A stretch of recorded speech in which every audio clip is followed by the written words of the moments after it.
మనమందరం బ్యాంక్స్‌లో డబ్బుల్ని జమ చేస్తూ ఉంటాం. ఆ డబ్బులపైన ఆ బ్యాంక్స్ వాళ్ళు మనకి ఇంట్రెస్ట్ కూడా ఇస్తారు. జమ చేసిన డబ్బులకి ఇంట్రెస్ట్‌తో కలిపి ఇంకా ఎక్కువ డబ్బుల్ని ఇస్తారు. మరి ఈ బ్యాంక్స్ అనేవి వాటి కోసం అవి డబ్బుల్ని ఎలా సంపాదించుకుంటాయి? ఆ బ్యాంక్స్‌లో పనిచేసే ఎంప్లాయీస్‌కి సాలరీస్‌ని ఎలా ఇస్తుంది అని మీరు ఎప్పుడన్నా ఆలోచించారా? ఈ వీడియోలో మనం బ్యాంక్స్‌కి సంబంధించిన బిజినెస్ మోడల్ అనేది ఎలా ఉంటుంది? అసలు బ్యాంక్స్ డబ్బుల్ని ఎలా సంపాదిస్తాయో ఈ వీడియోలో తెలుసుకుందాం. మనం అందరం కూడా చాలా సినిమాల్లో చూసే ఉంటాం. మనం బ్యాంక్స్‌లో డబ్బుల్ని జమ చేసినప్పుడు వాళ్ళు ఆ డబ్బుల్ని తీసుకెళ్లి ఒక లాకర్ రూమ్ లో పెడతారు. ఆ లాకర్ రూమ్ కి తాళం వేసి ఆ తాళం బ్యాంక్ మేనేజర్ దగ్గర పెట్టుకుంటాడు. ఇక దాని తర్వాత దొంగలు వచ్చి బ్యాంక్ మేనేజర్ ని ప్రాంక్ చేసి డబ్బుల్ని దొంగతనం చేసుకుని వెళ్ళిపోతారు. కానీ ఇలాంటి సీన్స్ అన్ని కేవలం సినిమాల్లో మాత్రమే చూపిస్తారు. రియాలిటీలో ఇలా ఉండదు. అసలు బ్యాంక్స్ వాళ్ళు ఆ డబ్బుని లాకర్ రూమ్స్ లోనే పెట్టారు. బ్యాంక్స్ వాళ్ళు మనం జమ చేసిన డబ్బులన్నీ కూడా వేరే వాళ్ళకి లోన్స్ ఇవ్వడానికి వాడుతూ ఉంటారు. వాళ్ళు ఇచ్చే లోన్స్ పైన వాళ్ళు ఎంతైతే ఇంట్రెస్ట్ ని చార్జ్ చేస్తారో, అంటే వాళ్ళు ఇచ్చే అప్పు పైన ఎంత వడ్డీని తీసుకుంటారో దానిపైన వాళ్ళ సంపాదన అనేది ఉంటుంది. ఒక ఎగ్జాంపుల్ తోని అర్థం చేసుకోవడానికి ప్రయత్నం చేద్దాం. ఇది ఒక బ్యాంక్ అనుకోండి. సపోజ్ ఎగ్జాంపుల్ ఇది ఒక ఎస్బీఐ బ్యాంక్ అనుకోండి. ఈ బ్యాంక్లో ఒక కస్టమర్ ఉన్నాడు, అది మీరే. అంటే ఈ బ్యాంక్లో చాలా మంది కస్టమర్స్ ఉంటారు, కానీ ప్రస్తుతానికైతే ఒక్కరే కస్టమర్ ఉన్నారు అనుకోండి, అది కూడా మీరే. సో మీరు ఈ బ్యాంక్లో 100 రూపాయలని డిపాజిట్ చేశారు, అంటే 100 రూపాయలు జమ చేశారన్నమాట. ఆ జమ చేసిన దానికి అంటే మీరు ఎంతైతే అమౌంట్ 100 రూపాయలు డిపాజిట్ చేస్తారు కదా, దానికి మీకు బ్యాంక్ వాళ్ళు 4% ఇంట్రెస్ట్ రేట్ ఇస్తుంది. అంటే 4% ఇంట్రెస్ట్ ఇస్తుంది. మీరు జమ చేసిన దానికి మీకు 4% ఇంట్రెస్ట్ తోని మీకు ఇస్తుంది అన్నమాట. 4% ఎందుకంటే ఇవాళ రేపు సేవింగ్స్ అకౌంట్స్ లో 4% ఇంట్రెస్ట్ రేటే నడుస్తుంది పర్ ఇయర్. సంవత్సరానికి 4% ఇంట్రెస్ట్ మీకు ఇస్తుంది అన్నమాట. అంటే ఇప్పుడు మీరు డిపాజిట్ చేసిన 100 రూపాయలు బ్యాంక్ దగ్గరే ఉన్నాయి. ఆ బ్యాంక్ ఇప్పుడు ఈ 100 రూపాయలను వేరే వ్యక్తికి లోన్ రూపంలో ఇస్తుంది. ఎగ్జాంపుల్, ఒక వ్యక్తి ఇల్లు కొనాలి అనుకోండి. సో దానికోసం ఈ బ్యాంక్ నుండి లోన్ తీసుకుంటాడు. అప్పుడు ఈ బ్యాంక్ వాళ్ళు ఆ వ్యక్తికి హౌసింగ్ లోన్ కింద లోన్ ని ఇస్తారు. అప్పుడు ఈ బ్యాంక్ వాళ్ళు ఆ వ్యక్తి దగ్గర 8% ఇంట్రెస్ట్ రేట్ తీసుకుంటారు. అంటే ఇచ్చిన అప్పుకి 8% వడ్డీ తీసుకుంటారు. అంటే ఇప్పుడు ఇక్కడ మీరు జమ చేసిన 100 రూపాయలు వేరే వ్యక్తికి అప్పు రూపంలో వెళ్ళిపోయింది. అది బ్యాంక్ వాళ్ళు ఇస్తారు. సో అతను అప్పు కట్టేటప్పుడు అంటే వడ్డీతో 108 రూపాయలు కడతాడు. 8% ఇంట్రెస్ట్తో 108 రూపాయలు కడతాడు. అందులో నుండి బ్యాంక్ వాళ్ళు మీరు డబ్బుల్ని జమ చేసినందుకు 4% ఇంట్రెస్ట్ మీకు ఇవ్వాల్సి ఉంటుంది కదా.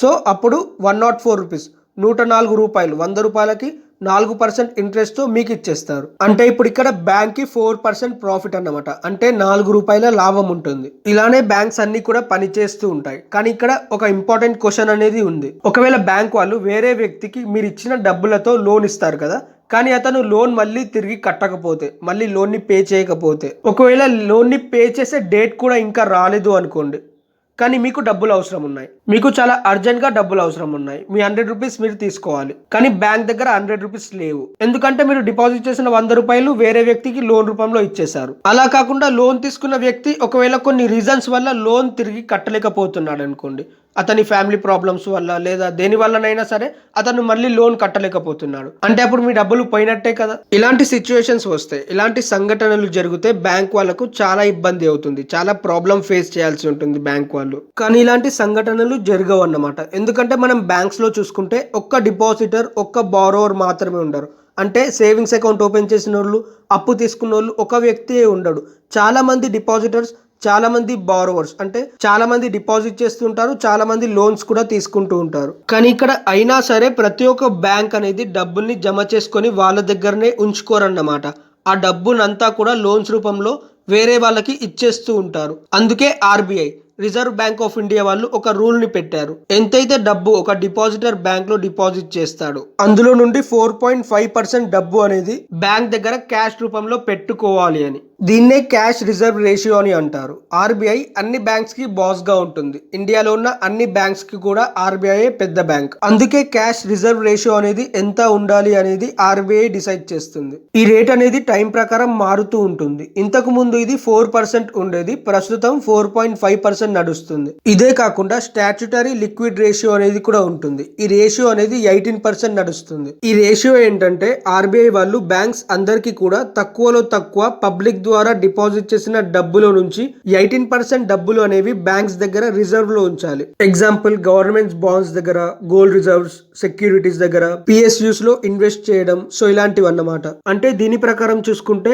ఇండియాలో ఉన్న బ్యాంక్స్ దగ్గర ప్రస్తుతం 18% ప్లస్ 4.5% అంటే 22.5% పైసల్ని మర్చిపోయి ఏవైతే మిగిలిన 77.5% డబ్బులు ఉంటాయో ఆ డబ్బుతో బ్యాంక్స్ వాళ్ళు లోన్స్ ఇవ్వడానికి వాడుకోవచ్చు అన్నమాట. అంటే ఆ డబ్బుల్ని బ్యాంక్స్ వాళ్ళు లోన్స్ రూపంలో ఇచ్చి ఆ లోన్స్ పైన ఉన్న ఇంట్రెస్ట్ రేట్ల ప్రకారం ప్రాఫిట్ ని సంపాదించుకోవచ్చు, అంటే డబ్బుని సంపాదించుకోవచ్చు అన్నమాట. మీ అందరికి ఇది కూడా పెద్ద రేషియో ఏం కాదు. ఎంతైతే మనం బ్యాంక్ లో డిపాజిట్ చేసామో అందులో నుండి 70 నుండి 80% డబ్బులన్నీ కూడా బ్యాంక్ వాళ్ళు వేరే వాళ్ళకి లోన్స్ రూపంలో ఇచ్చేస్తుంది అని. ఒకవేళ డిపాజిటర్స్ అందరూ కూడా బ్యాంక్ లోకి మా డబ్బులు మాకు కావాలి అని వస్తే అప్పుడు ఏమవుతుంది?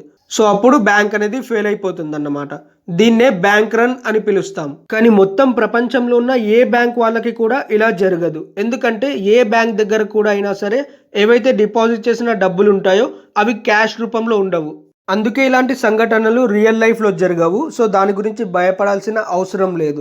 ఎందుకంటే ఎవ్వరు కూడా అలా రారు. ఒకవేళ ఏదైనా న్యూస్ విని, కానీ ఏదైనా ఫేక్ న్యూస్ ద్వారా ప్రజలందరూ భయపడి బ్యాంక్స్ ని చుట్టుముడితే మాత్రం రావచ్చు. కానీ ఇక్కడ ఒక్క విషయం మాత్రం ఖచ్చితంగా జరుగుతుందని చెప్పొచ్చు. చాలా బ్యాంక్స్ వాళ్ళు కస్టమర్స్ కి లోన్స్ రూపంలో డబ్బుల్ని ఇస్తూ ఉంటారు. వాళ్ళు టైంకి కట్టకపోతే డిపాజిటర్స్ కి ఇవ్వడానికి వాళ్ళ దగ్గర డబ్బులు ఉండవు. ఇలానే పిఎంసి బ్యాంక్ కి జరిగింది, అలానే ఎస్ బ్యాంక్ కి కూడా జరిగింది. సో ఇలాంటి సిచ్యువేషన్స్ ఈ బ్యాంక్స్ కి వచ్చాయన్నమాట. కానీ ప్రస్తుతం సిచ్యువేషన్స్ అనేవి కంట్రోల్లోకి వచ్చేసాయి. గవర్నమెంట్ కూడా సిచ్యువేషన్స్ ని కంట్రోల్ చేయడానికి ప్రయత్నిస్తుంది. అందుకే ఇలాంటి సంఘటనలు జరుగుతాయని చెప్పి బ్యాంక్స్ వాళ్ళు ఒక లిమిట్ ని పెడతారు. నెలలో 50,000 కన్నా ఎక్కువ విత్డ్రా చేసుకోవద్దని, లేదా రోజుకి 20,000 కన్నా ఎక్కువ విత్డ్రా చేసుకోవద్దని లిమిట్ పెడుతూ ఉంటారు. ఇప్పుడు బ్యాంక్స్ డబ్బుల్ని ఎలా సంపాదిస్తుంది అనే టాపిక్ లోకి మనం వచ్చేస్తే, బ్యాంక్స్ దగ్గర డబ్బుల్ని సంపాదించడానికి ఒక పెద్ద ప్లాన్ ఉంటుంది. అదే ఇంట్రెస్ట్ రేట్ యొక్క డిఫరెన్స్ అన్నమాట. అంటే ఇంట్రెస్ట్ రేట్ ఏదైతే ఇంట్రెస్ట్ రేట్ బ్యాంక్ ఇస్తుందో, ఏదైతే ఇంట్రెస్ట్ రేట్ బ్యాంక్ తీసుకుంటుందో. మరి మనం ఒకసారి కొన్ని దేశాలలో చూసుకుంటే ఇంట్రెస్ట్ రేట్ అనేది చాలా తక్కువ తీసుకుంటాయి బ్యాంక్స్. మరి వాళ్ళ పరిస్థితి ఏంటి? మనం ఒకసారి జర్మనీ లాంటి దేశంలో చూసుకుంటే బ్యాంక్ వాళ్ళు 1% ఇంట్రెస్ట్ కి మాత్రమే లోన్స్ ని ఇస్తూ ఉంటారు. ఈ దేశంలో హౌసింగ్ లోన్ తీసుకుంటే కేవలం 1% ఇంట్రెస్ట్ మాత్రమే కట్టాల్సి ఉంటుంది. కొన్ని సార్లు అయితే 0.4 to 0.5% ఇంట్రెస్ట్ రేట్ మాత్రమే తీసుకుంటూ ఉంటారు. దీన్నే నెగ్లిజిబుల్ ఇంట్రెస్ట్ రేట్ అని చెప్పొచ్చు. కానీ ఇలాంటి విషయాలలో బ్యాంక్స్ డబ్బుల్ని ఎలా సంపాదిస్తుంది? ఇలాంటి కేసెస్ అన్ని కూడా మనం ఎక్కువగా వెస్టర్న్ యూరోపియన్ కంట్రీస్ లో వస్తూ ఉంటాయి. అక్కడే చూడొచ్చు. అక్కడ బ్యాంక్స్ ఏం చేస్తారంటే, సో సేవింగ్స్ అకౌంట్ లో ఇచ్చే ఇంట్రెస్ట్ రేట్లను చాలా తక్కువ చేస్తారన్నమాట. అంటే ఏవైతే డిపాజిటర్స్ ఉంటారు కదా, సో డిపాజిట్ చేసినందుకు వాళ్ళకి ఇంట్రెస్ట్ రేట్ అనేది చాలా తక్కువగా ఇస్తూ ఉంటారు. ఇలాంటి దేశాలలో డిపాజిటర్స్ కి ఇంట్రెస్ట్ రేట్ ఎంత తక్కువగా ఉంటుందంటే అది 0.1% మాత్రమే ఉంటుంది. కొన్ని కేసెస్ లో అయితే ఇంట్రెస్ట్ రేట్ అనేది 0% ఉంటుంది. సేవింగ్స్ అకౌంట్ ఓపెన్ చేయడానికి కూడా మీకు ఎలాంటి ఇంట్రెస్ట్ అనేది ఇవ్వరు. ఇంకొక విషయం ఏంటంటే, బ్యాంక్స్, ఇండియాలో ఉన్న బ్యాంక్స్ అనేవి ఇయర్ కి ప్రతి సంవత్సరానికి చార్జెస్ అనేవి ఎలా తీసుకుంటాయో అక్కడ నెలకి చార్జెస్ తీసుకుంటారు. మీరు ఆ దేశాలలో బ్యాంక్స్ లో డబ్బుల్ని డిపాజిట్ చేయాలి అనుకుంటే, లేదా డబ్బుల్ని బ్యాంక్స్ లో నుంచి తీసుకోవాలి అనుకున్నా, బ్యాంక్స్ ని వాడాలి అనుకుంటే అప్పుడు నెలకి మీరు బ్యాంక్స్ కి డబ్బుల్ని కట్టాల్సి ఉంటుంది. చార్జెస్ రూపంలో నెలకి డబ్బుల్ని కడతారు. వెస్టర్న్ యూరోపియన్ కంట్రీస్ లో ఇలానే ఉంటుంది అన్నమాట. ఇంతే కాకుండా మొత్తం ప్రపంచంలోనే బ్యాంక్స్ కోసం డబ్బుల్ని సంపాదించుకోవడానికి 2 దారులు ఉంటాయి. ఫస్ట్ వన్ ఫీజ్, అలాగే కమిషన్ ద్వారా వచ్చే డబ్బులు. వీళ్ళు వివిధ రకాల ఫీజులను చార్జ్ చేస్తూ ఉంటారన్నమాట. మీరు ఒకవేళ మినిమం అకౌంట్ బ్యాలెన్స్ అనేవి మెయింటైన్ చేయకపోతే ఫీజ్ చార్జ్ చేస్తారు. మీరు తీసుకునే ATM card, credit card, so ఇలాంటివి తీసుకుంటుంటారు కదా, సో వాటి కోసం సర్వీస్ చార్జెస్ ని కూడా కలెక్ట్ చేస్తూ ఉంటారు అన్నమాట. ఇలా బ్యాంక్స్ వాళ్ళకు డబ్బులు వస్తూ ఉంటాయి. సెకండ్ థింగ్ ఏంటంటే ఇన్వెస్ట్మెంట్స్. బ్యాంక్ వాళ్ళు ఇన్వెస్ట్ చేస్తూ ఉంటారన్నమాట. బ్యాంక్స్ వాళ్ళు చేసిన ఇన్వెస్ట్మెంట్స్ ద్వారా వాళ్ళకి డబ్బులు వస్తాయి. బ్యాంక్సే సొంతంగా వేరే వాటిలో ఇన్వెస్ట్ చేస్తూ ఉంటారన్నమాట. ఎగ్జాంపుల్ గవర్నమెంట్ బాండ్స్ లో ఇన్వెస్ట్ చేయొచ్చు, గోల్డ్ లో ఇన్వెస్ట్ చేయొచ్చు, స్టాక్ మార్కెట్ లో ఇన్వెస్ట్ చేయొచ్చు. సో ఇలా వీటి ద్వారా కూడా డబ్బుల్ని సంపాదిస్తుంది. ఇప్పుడు ఎక్స్పెన్సెస్ గురించి మాట్లాడుకుందాం. అంటే బ్యాంక్ వాళ్ళు ఎంప్లాయీస్ కి, అలాగే మేనేజర్స్ కి ఖర్చు పెట్టే డబ్బుల గురించి మాట్లాడితే, అంటే బ్యాంక్స్ లో పనిచేసే వాళ్ళందరికీ ఇచ్చే జీతాల గురించి మాట్లాడితే, సో ఏవైతే బ్యాంక్స్ డబ్బుల్ని సంపాదిస్తుందో అందులో నుంచి 30 నుండి 40% వరకు వీళ్ళ జీతాలకు వెళ్ళిపోతాయి అన్నమాట. ఇలాంటి బిజినెస్ మోడల్ వల్ల బ్యాంక్స్ డబ్బుల్ని ఎలా సంపాదిస్తుంది అని కొన్ని రియల్ బ్యాంక్స్ గురించి చూద్దాం. ఎగ్జాంపుల్ ఒక 2 బ్యాంక్స్ ని తీసుకొని చూద్దాం. ఇండియాలో ఉన్న పెద్ద గవర్నమెంట్ బ్యాంక్ SBI, అలాగే ఇండియాలో ఉన్న లార్జెస్ట్ ప్రైవేట్ బ్యాంక్ HDFC. ఈ 2 బ్యాంకులని ఎగ్జాంపుల్స్ గా తీసుకుందాం. 2023 డాటా ప్రకారం HDFC టోటల్ మార్కెట్ క్యాప్ వచ్చేసి 11,64,643 కోట్లు. అదే SBI మార్కెట్ క్యాప్ వచ్చేసి 5,38,109 కోట్లు. ఈ బ్యాంక్స్ కి సంబంధించిన మార్కెట్ షేర్ కూడా ఈ టేబుల్లో మనం చూసుకోవచ్చు.